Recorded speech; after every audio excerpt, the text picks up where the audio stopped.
Hello viewers, and welcome to Sick Sad World, the show that gives you a reason to laugh instead of cry. In headlines this week, a 4.4 magnitude earthquake struck downtown Los Angeles. Quoting the LA Times, the earthquake demonstrated the success of an early earthquake warning system being tested by scientists at the U.S. Geological Survey. The center's offices in Pasadena received some seconds of early warning. The farther an earthquake epicenter is away, the more seconds of warning the system can provide. Some seconds of warning, huh? What a tremendous success. That's just enough time for someone to hastily leap out of a window in a state of utter panic, if even that. Think of the lives that could be saved by some seconds of earthquake prediction. A Florida man had sex with a pit bull in his front yard while his neighbors begged him to stop. What tipped the neighbors off? Look at him. Investigators found 8 more pit bulls in his home. Is it just me, or is Florida the Jerry Springer of states? Orange really is the new black. An 81-year-old Mary Musselman is in top fashion. She's behind bars awaiting criminal charges for feeding animals. The woman's husband explained that his wife has Alzheimer's and dementia, and she likes to leave out food for the animals. But police have warned her to stop. This week, a judge decided to keep Mary in jail with other criminals because, quote, I don't know if I can trust her, even with her husband around. On the plus side, the jail medication is much stronger than anything she had at home. Boris Johnson, the mayor of London, wrote on his blog this week that the state should take custody of children if the parents hold radical political beliefs. What could go wrong? This week, a female cop and female lawyer asked a judge to excuse the cop for criminal negligence. Officer Anna Carrasco was responding to an accident, but she refused to give aid to the 2 suffering victims who were crushed underneath a car, and they died. She keeps her job, and the negligence earned her an extra vacation. And apparently, entertainment at children's birthday parties is getting increasingly more shocking. Literally. 2 parents found themselves the main attraction at a youngster's birthday celebration when they were tasered by police in front of a gathered audience of festive youngsters, among them their own children. Party clowns and pin the tail on the donkey are so yesterday. Nowadays, if there aren't cops playing Taser the Citizen into submission, kids are sure to go home yawning about how blasé their lame-o friend's birthday party was. Get with the times, Mom and Dad. It's spring break! And did you know you can make money while getting wasted?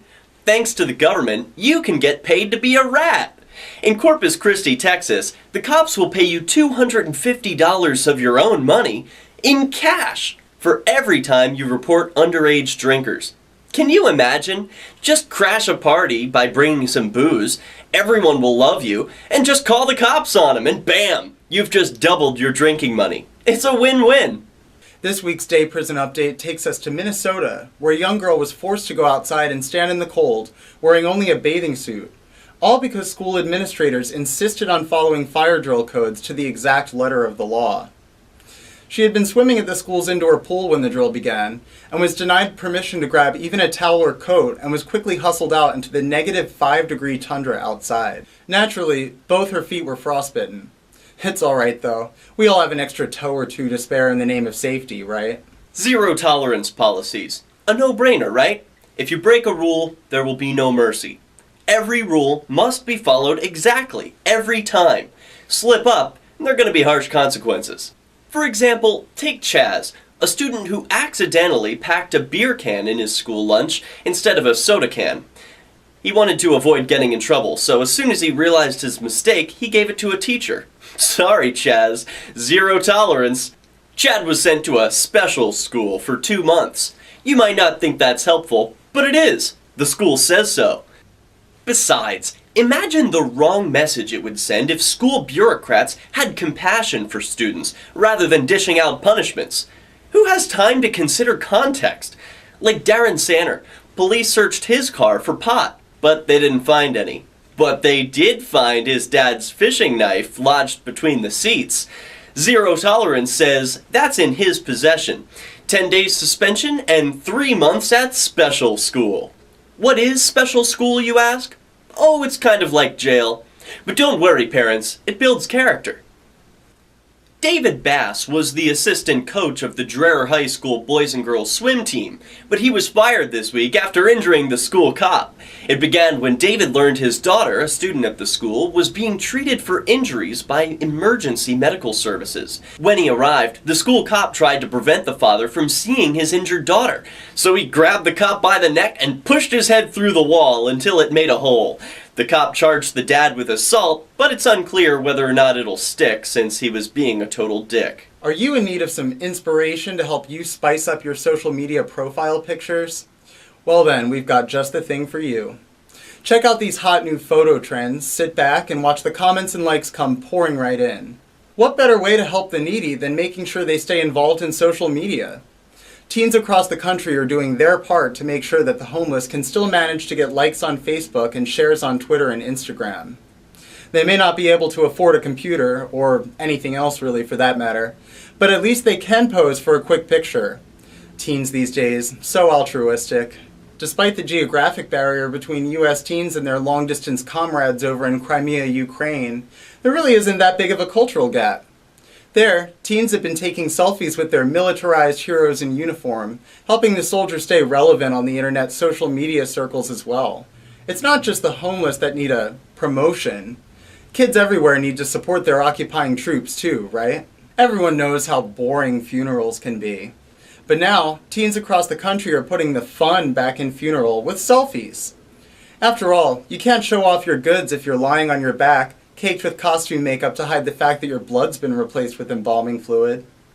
And speaking of post-mortem procedures, a high school student in Alabama is dead meat after posting a photo of herself with a cadaver using Instagram.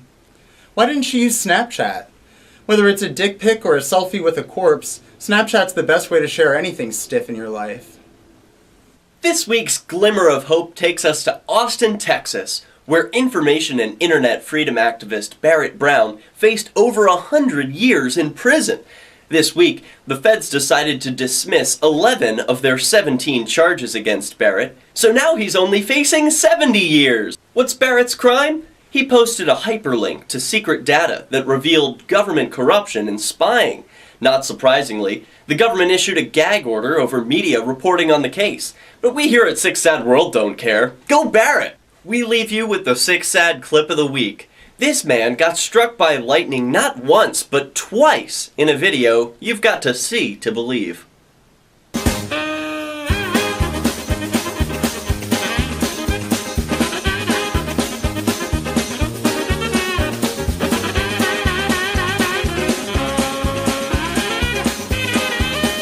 Thumbs up this video if you enjoyed it, and don't forget to click the subscribe button. We'll see you next time.